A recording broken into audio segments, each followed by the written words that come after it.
qisadii waad maqasheen labadii saxaabi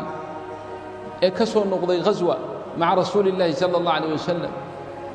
nebigii markii iyo asxaabtiisii ay soo noqdeen oo ay meel degeen habeenkaa wuxuu yidhi caawa yaa ilaala noo qabanaya man yakla'una alleyla laba nin baa tidhi mid muhaajiriin mid ansaariya annagaa qabanayna habeenkii bay kala qaybsadeen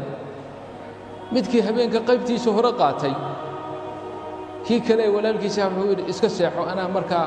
habeenka naskiis maraya ku kicin dooneen ninkii waa seexday saaxiibkii ahaa isaguna intuu meelaha iska farfadhiyi lahaa ama wakhtigiisa wax kale ku dayaci lahaa salaad buu u istaagay wastaftaxa suuro qur'aanka ka miduu bilaabay nin gaal ah oo dadkii maanta muslimiintu ay islaayeen ka mid ah oo doonaya inuu ka aargoosto muslimiinta ayaa soo raadraacay jeyshkii nebiga calayh isalaatu wassalaam mucaskarkii meeshii ay jiifeen meeshii ay degeen buu dul yimid wuxuu damcay markaa inuu dhiig daadiyo oo aargoosto wuxuu arkay nin taagan oo habeenka mugdigiisa nin taagan buu arkay wuxuu ogaaday inuu yahay xaariskii ama ilaaladii loo xil saaray wuxuu yidhi marka isagaba baan ka bilaabo oon ka aargoosto fallaar buu ku tuuray way ku dhacday wayna ka dhijisay ma goynin salaaddii mid labaad buu la ilaashado waa ku dhuftay waa ka dhijiyey ma goynin salaaddii suuraddii ma kala goynin middii saddexaad buu ku dhuftay oo ka dhijiyey tii saddexaad markii bay ku dhacday ayuu rukuucay oo sujuudayoo salaaddii ka baxay oo ninkii walaalkii ahaa kiciyey ninkii walaalkiisa markuu kacay oo arkay ninkan walaalkiisahoo dhiig da'ya ayuu kacay gaalkii buu eriyey waa soo noqdoo su'aal badiihi oo wajiihu weydiiyey su'aal caadi oo dabiici ah wuxuu yidhi yaa akhi saddex fallaar baa kugu taal midda ugu horraysa inay faj'a kugu dhacdo adiga oo aan ka warhaynin waa macquul laakiin tan labaad iyo tan saddexaad maxay kugu dhacday leesh maxay kicin weysay yani fallaarna ugu horraysay markay kugu dhacday maxaad u sugtay ilaa fallaar labaad ay kugu dhacdo oo mid saddexaad kugu dhacdo marka ninkaas jawaabtiisa maqla arrintiisana la yaaba ismacuu ilaa jawaabihi watacajabuu min xaalihi haddiiba dee cajabay nagu jirto haddii aan wax dareensannayn wax naga maqan yahay wuxuu yidhi yaa akhii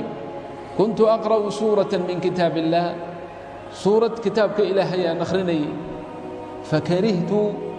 waxaan kahday oo necbaystay an aqطacahaa inaan kala gooyo suuraddii ilaa aan ka dhammeeyo marka saasay u kaliftay inaanan kala goyn weliba intaa ma aha walowlaa annii udayicu hagratan wakalanii rasuulu اllahi sal اllah alay wasalam xifdaha laqaطaca nafsii qabla an aqطacahaa haddaanan ka baqaynin in intaan dhaco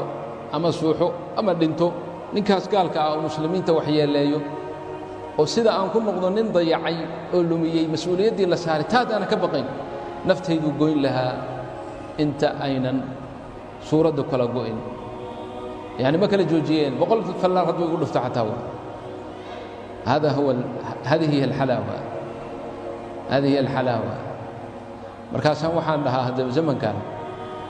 bal innageenna muslimiinta ee alxamdu lilah weliba ahlulqur'aanka ahaa ee ahlulmasjidka ahaa imisaa adigoo suurad bilaabay fallaadh ay kugu timid fallaadhu xaggee ka timid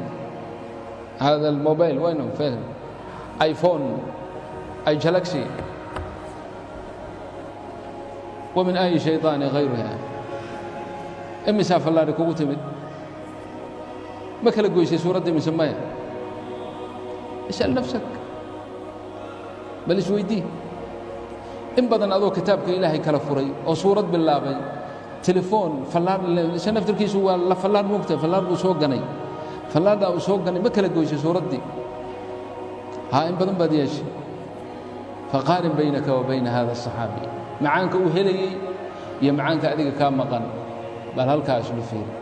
tawfiiqda allah noo fajiyo شكرا يا ربي شكرا